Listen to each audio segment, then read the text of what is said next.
Bonjour, alors je vous propose la correction de l'activité page 109, qui est une activité de découverte du chapitre suivant, c'est-à-dire du chapitre 6.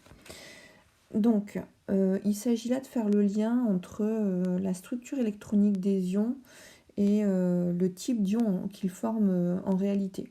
Donc vous avez plusieurs documents, vous avez le document 1 qui en fait va être un document à compléter au fur et à mesure. Le document 2 qui vous indique, qui vous montre la classification périodique, avec notamment sur la partie droite en vert les gaz nobles, qui vont être très importants dans cette activité. Le vocabulaire, donc isoélectronique, c'est quand on a deux espèces qui ont la même structure électronique, donc en fait le même nombre d'électrons, donc la même structure, même répartition électronique. Et puis on vous donne quelques ions qui sont à connaître parce qu'on les rencontre souvent. L'ion hydrogène H+, l'ion sodium Na+, etc. Donc il faut les avoir en tête, savoir que l'ion magnésium c'est Mg2+, et pas Mg3+, ou Mg+, ou Mg-, c'est bien Mg2+. Donc il faut connaître un petit peu ces ions, et puis à défaut de les connaître, il faut avoir compris comment ils se forment. Ensuite, vous avez un supplément numérique, donc ça je ne m'attarde pas dessus, vous irez le voir si vous souhaitez. Alors, première chose, donc, question 1. Complétez la ligne 3 du tableau pour les 3 atomes. Donc ça, on l'a pas mal fait déjà dans le chapitre précédent. Donc pour le fluor, il y a 9 électrons à répartir, donc vous avez la structure électronique qui vous est indiquée. Je n'ai pas mis les exposants, mais il faut retenir voilà, que c'est comme pour le lithium, vous voyez le petit 2, le petit 1, normalement c'est en exposant.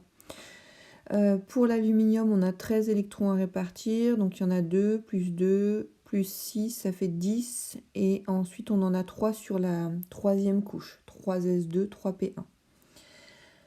Ensuite, pour l'atome de lithium, on vous dit déduire la formule de l'ion formé de la structure électronique proposée dans le document 1.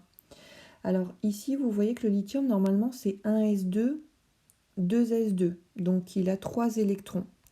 Si je reviens dans le document qui était proposé ici, dans la colonne du lithium, vous voyez que la structure électronique de l'ion, c'est 1s2. Donc entre la structure électronique de l'atome et la structure électronique de l'ion, il y a un électron d'écart. Donc ça veut dire que, en fait, quand l'atome est devenu un ion, il a perdu un électron. Donc si l'atome a perdu un électron, il a perdu une charge moins, et donc forcément, il est devenu l'ion Li+. Donc l'atome de lithium a perdu un électron pour devenir un ion, car sa structure est 1s2, c'est donc l'ion Li+. Ensuite, retrouver avec le document 2 le gaz noble dont cet ion est isoélectronique. Donc isoélectronique, ça veut dire qu'il a le même nombre d'électrons. Donc l'ion lithium, je reviens sur les documents. L'ion lithium, d'après sa structure électronique, a 2 électrons. Si vous regardez dans la classification périodique, c'est l'hélium qui est en haut à droite, qui a 2 électrons. Z égale 2, donc 2 électrons. Donc en fait, l'ion lithium ressemble à l'hélium, il a la même structure électronique, ils sont isoélectroniques. Ensuite, question 2C. Complétez la ligne 6 du tableau du doc 1, reproduite ci-dessous. Donc, en fait, il faut dire à quel gaz noble chaque ion va ressembler. Donc pour le lithium, on vient d'y répondre, je viens de vous expliquer. L'ion étant Li+, il a perdu un électron, donc il n'y a que 2 électrons, donc il est isoélectronique de l'hélium. Pour le fluor, c'est donné, il ressemble au néon. Et quant à l'aluminium, je vais regarder les informations qu'on vous donnait dans les documents. L'aluminium, on vous dit qu'il va former forcément l'ion Al3+. Donc s'il forme l'ion Al3+, c'est qu'il a perdu 3 électrons. Donc au lieu d'avoir 13 électrons, il n'en aura plus que 10. Après, il faut regarder sur la classification périodique, quel est le gaz noble qui a 10 électrons? Eh bien, c'est le néon qui est voilà, à droite. Là, le néon, lui, a 10 électrons. Alors, donc je pense qu'on a répondu à tout. Donc Al, si je reprends ma question 2, c'est Al perd 3 électrons pour devenir l'ion Al3+. Donc il a 10 électrons comme le néon. Le gaz noble auquel il va essayer de ressembler, ce sera le néon. Ensuite, 3A, compléter le reste du tableau. Alors c'est un récap un peu de tout ce qu'on a fait.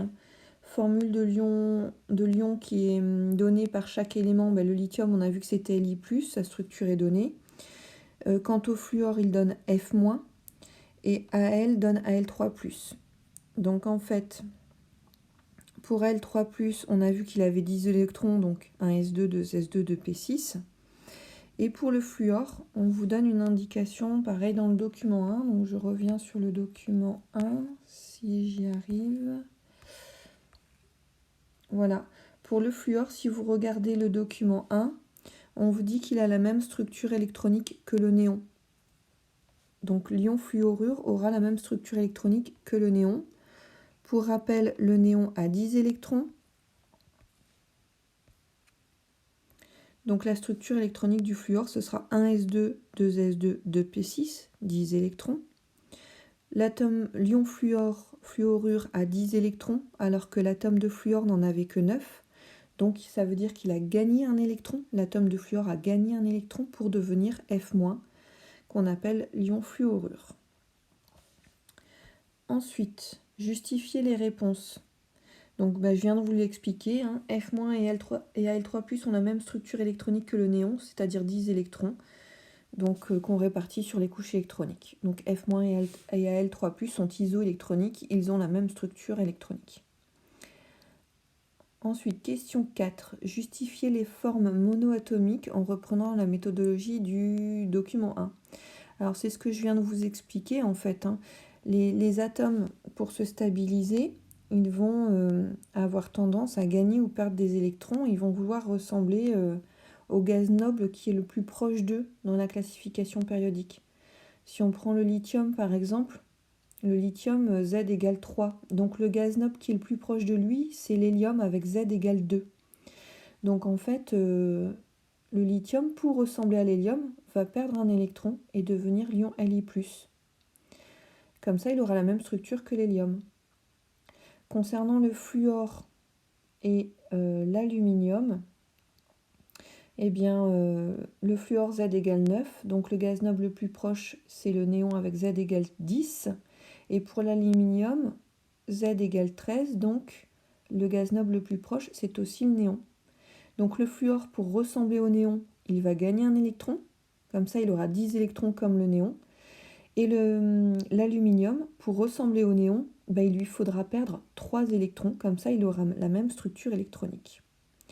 Donc j'ai récapitulé ça un petit peu dans la question 4. Les atomes perdent ou gagnent des électrons afin d'être isoélectroniques avec un gaz noble. Même nombre d'électrons, donc même structure électronique. Alors synthèse de l'activité, c'est tout ce que je viens de vous dire. Donc lorsqu'un atome perd ou gagne des électrons pour devenir un ion, en fait il cherche à se stabiliser. Donc il cherche toujours à avoir la même configuration électronique que le gaz noble le plus proche de lui dans la classification périodique. En effet, les gaz nobles sont très stables car ils ont toujours une couche externe saturée. Donc si leur couche externe est saturée, elle est stable. Et voilà, c'est ce qui fait qu'ils sont très stables chimiquement, les gaz nobles. Donc les atomes vont toujours chercher à évoluer sous forme d'ions pour ressembler à ces gaz nobles et aussi avoir une structure électronique qui soit saturée. Si vous regardez ici dans ce tableau-là, la structure électronique de F, 2s2, 2p6, les deux sous-couches de la couche 2 sont bien remplies. 2s2, on ne peut pas en mettre plus, 2p6, on ne peut pas en mettre plus. L'aluminium, c'est pareil, et pour le lithium, c'est pareil. 1s2, c'est une couche qui est remplie. Donc voilà pourquoi ils sont stables.